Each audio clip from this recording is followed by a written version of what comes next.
সেটা হচ্ছে আমার ভাই মাওলানা রইসউদ্দিনকে প্রকাশ্যে লাইভের মাধ্যমে তাকে নিশ্চিহ্নভাবে যেভাবে হত্যা করেছে, শেষ করে দিয়েছে।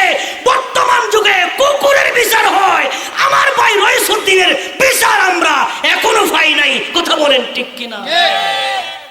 ন্যায় বিচার পাওয়ার জন্য, ন্যায় বিচার পাওয়ার জন্য একটা কাজ করতে হবে, সেটা হচ্ছে আহলে সুন্নাত ওয়াল জামাতের পক্ষ থেকে একজন হলেও প্রার্থীকে সংসদে দাঁড়াইতে হবে। কথা বলেন ঠিক কিনা?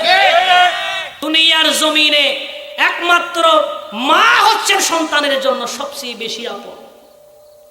কথা বলেন ঠিক না বেঠিক? এই যে আপনারা কিছুদিন আগে দেখেছেন একটা কুকুর বাচ্চা কয়টা? 8টা। হ্যাঁ, 8টা, প্রায় 8টা বাচ্চা। এক মহিলা, তাও আবার এটা বলে সরকারি চাকরি করে, সরকারি চাকরি করে। এই যে 7টা কুকুরের বাচ্চা, এগুলারে বস্তায় ভরি পানির ভিতরে ফেলে দিলেন পুকুরে, বস্তায় ভরে। এটা বলে সরকারি চাকরিজীবী। এই জন্য আমি আপনার সরকারকে একটা কথাই বলবো যে প্রথম তার শাস্তি হিসাবে তাকে 6 মাসের চাকরি থেকে বরখাস্ত করা হোক। কথা বলেন ঠিক কিনা?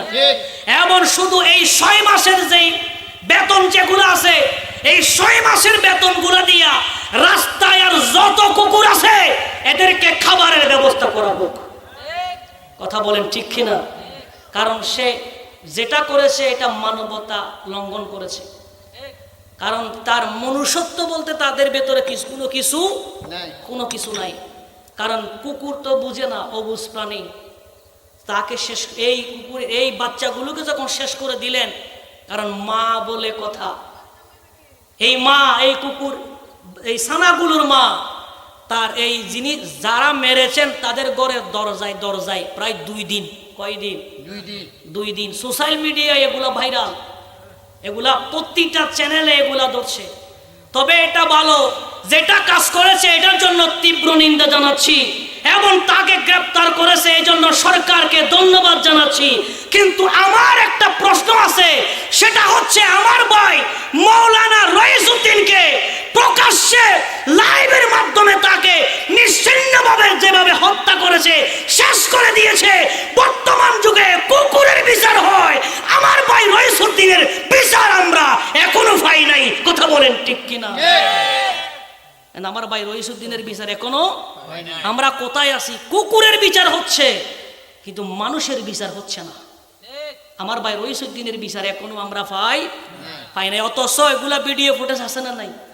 এগুলাতে গ্রেফতার তো দূরের কথা, কোনো খবরই নাই এখনো পর্যন্ত। কথা বলেন ঠিক কিনা? কিন্তু দেখেন এই কুকুর ছানাগুলোকে করার পরে 2 দিন পরে তাদেরকে গ্রেফতার করে কারাগারে নিয়ে গেলেন। কিন্তু আমার ভাই রইসউদ্দিনের কোনো খবর নাই। এই জন্য ন্যায় বিচার পাওয়ার জন্য, ন্যায় বিচার পাওয়ার জন্য একটা কাজ করতে হবে, সেটা হচ্ছে আহলে সুন্নাত ওয়াল জামাতের পক্ষ থেকে একজন হলেও প্রার্থীকে সংসদে দাঁড়াইতে হবে। কথা বলেন ঠিক কিনা? দেওয়ার দরকার আছে না নাই? আরো জবান আছে না নাই? সেখানে কথা বললে এখানে অটোমেটিকলি দৌড়াদৌড়ি করবে। কথা বলেন ঠিক কিনা? যে জায়গায় গা হয়েছে সে জায়গায় ওষুধ দিতে হবে। আপনার গা হয়েছে মনে করেন নাকে, পায়ের আঙ্গুল ওষুধ দিলে হবে? আরো জোরে না হবে? রোগ যেখানে সেখানেই তো আপনার মলম লাগাইতে হবে। কথা বলেন ঠিক কিনা? আল্লাহ আমাদের সকলকে বুঝার তৌফিক দান করুন।